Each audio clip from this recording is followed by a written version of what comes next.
आज हम कक्षा 10वीं के क्वेश्चन नंबर 4 का 3 करेंगे। तीसरा सवाल करेंगे। तीसरा सवाल है 2x plus y minus six बराबर जीरो और 4x माइनस टू आई माइनस 4 बराबर का जीरो। तुलना करने पर तुलना करेंगे a1 x plus b1 y plus c1 बराबर zero, a2 x plus b2 y plus c2 बराबर का जीरो। ये समीकरण नंबर 1 है, ये समीकरण नंबर 2 है, ये 3 है और ये 4 है। अब यहाँ देखिए a1 का मान 2 होगा, तुलना करेंगे तो a1 बराबर 2। वैसे ही b1 का मान क्या होगा, 1 होगा, b1 बराबर 1। वैसे ही c1 का मान -6 होगा, c1 बराबर -6 होगा। वैसे ही इसकी तुलना समीकरण नंबर 2 और समीकरण नंबर 4 की तुलना करेंगे तो a2 बराबर 4 होगा, a2 बराबर 4 होगा और b2 बराबर -2 होगा, b2 बराबर -2 होगा और c2 बराबर -4 होगा, c2 बराबर -4 होगा। a1 बटे a1 का मान 2 है और a2 का मान 4 है। 2 1 जा 2, 2 जा 4, तो हो जाएगा 1/2। वैसे ही b1 बटे b2 बराबर, b1 का मान 1 है और b2 का मान -2 है। वैसे ही c1 बटे c2 बराबर -6/-4। ये माइनस से माइनस कैंसिल, 2 दूनी 4 और 2 तिया 6। इस प्रकार a1 बटे a2 बराबर नहीं है b1 बटे b2, a1 बटे a2 बराबर नहीं है b1 बटे b2। अतः दोनों रेखाएं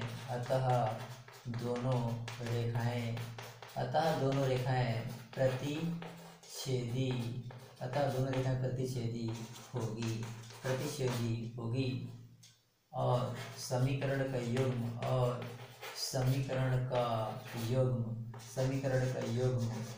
संगत होगा। समीकरण का युग्म संगत होती है। समीकरण का युग्म संगत होती है। समीकरण का युग्म संगत होती है। समीकरण का युग्म संगत होती है। समीकरण का युग्म संगत होती है। समीकरण का युग्म संगत होती है। समीकरण का युग्म संगत होती है। अतः ग्राफी विधि से हल करना है। ग्राफी विधि से हल करने पर तो समीकरण नंबर 1 से समीकरण नंबर 1 से 2x प्लस वाई माइनस 6 बराबर का 0।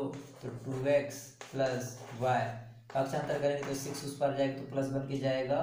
अब यहाँ पे y बराबर 6 माइनस 2x हो जाएगा। इसको समीकरण का नाम दीजिए। इसको समीकरण नंबर 5 बोलो। समीकरण नंबर 5। अब यहाँ पे x का मान इधर x का मान लिख लेते हैं और एक साइड y का मान लिख लेते हैं। x का मान माना x बराबर 0 रखने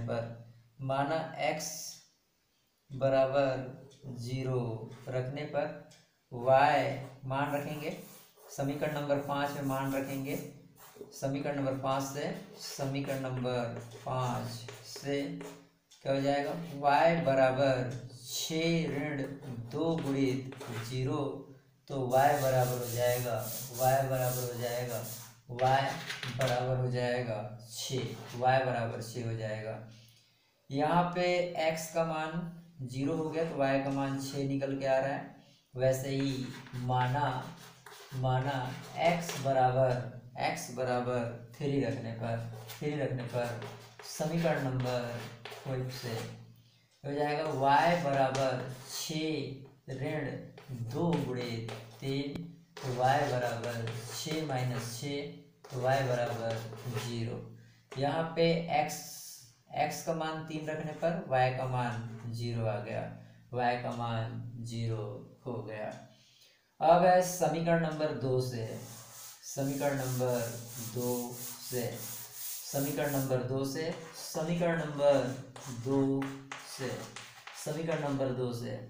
समीकरण नंबर 2 है 4x माइनस 2i और माइनस 4 बराबर 0। अब यहाँ पे भी 4x माइनस 2i बराबर पक्षांतर कर देंगे, 4 को उस पर पक्षांतर करेंगे तो माइनस 4 को तो उधर 4 हो जाएगा, अरे जाएगा 4x हो जाएगा, 4x हो जाएगा, 4x हो जाएगा। इसको समीकरण नंबर 6 कहेंगे। वैसे ही x का मान 1 रखने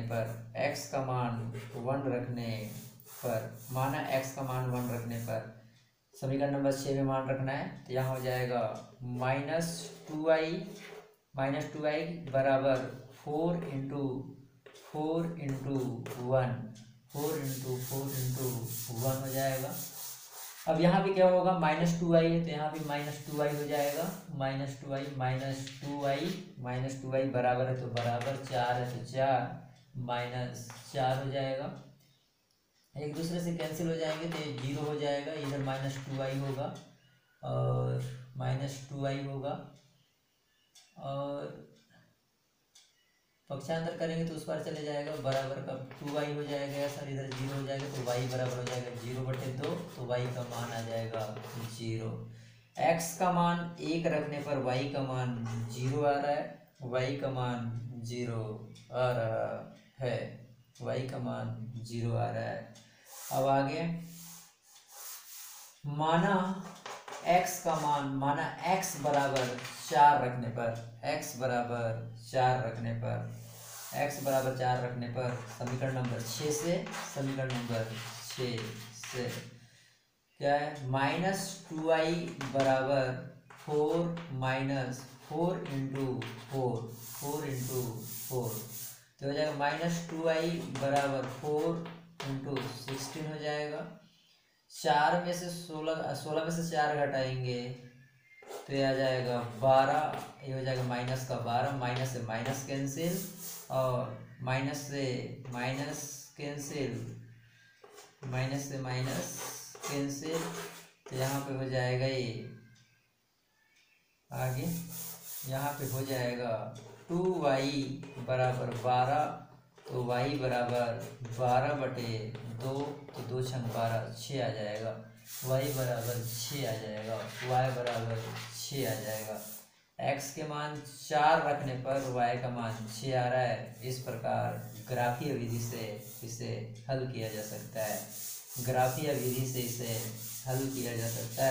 आगे ग्राफ बना लेना है, आगे ग्राफ बना लेना है।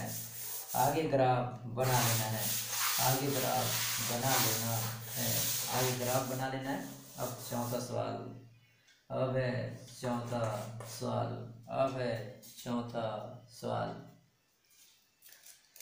सवाल है 2x minus 2i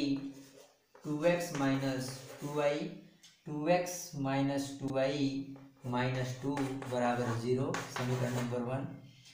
4x minus 4y minus 5 बराबर का 0, समीकरण नंबर 2। तुलना करने पर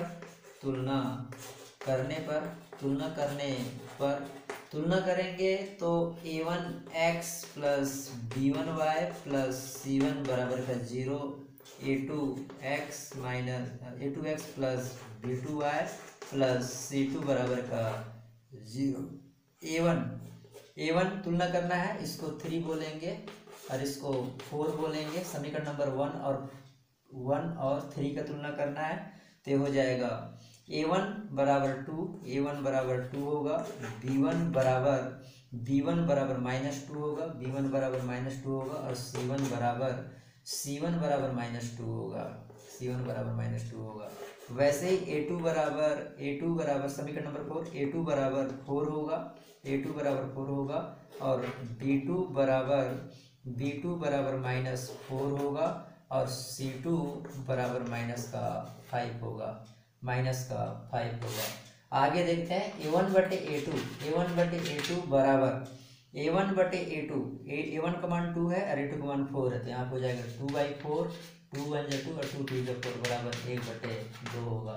b1 बटे b2 बराबर b1 का मान क्या है -2 और b2 का मान -4 है, तो यहाँ -2/-4 माइनस से माइनस करके 2 1 जा 2 2 2 जा 4 बराबर 1/2।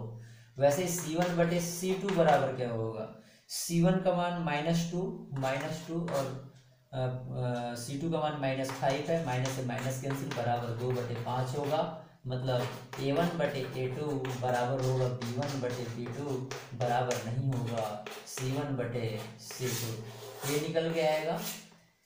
इस फार्मूला का मतलब होता है दोनों रेखा युग्म समांतर होगी, दोनों रेखाएं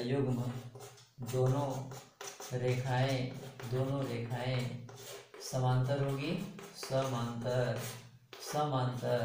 होती है, अतः युग्म असंगत होगा, असंगत होती है, अतः युग्म असंगत होती है। धन्यवाद।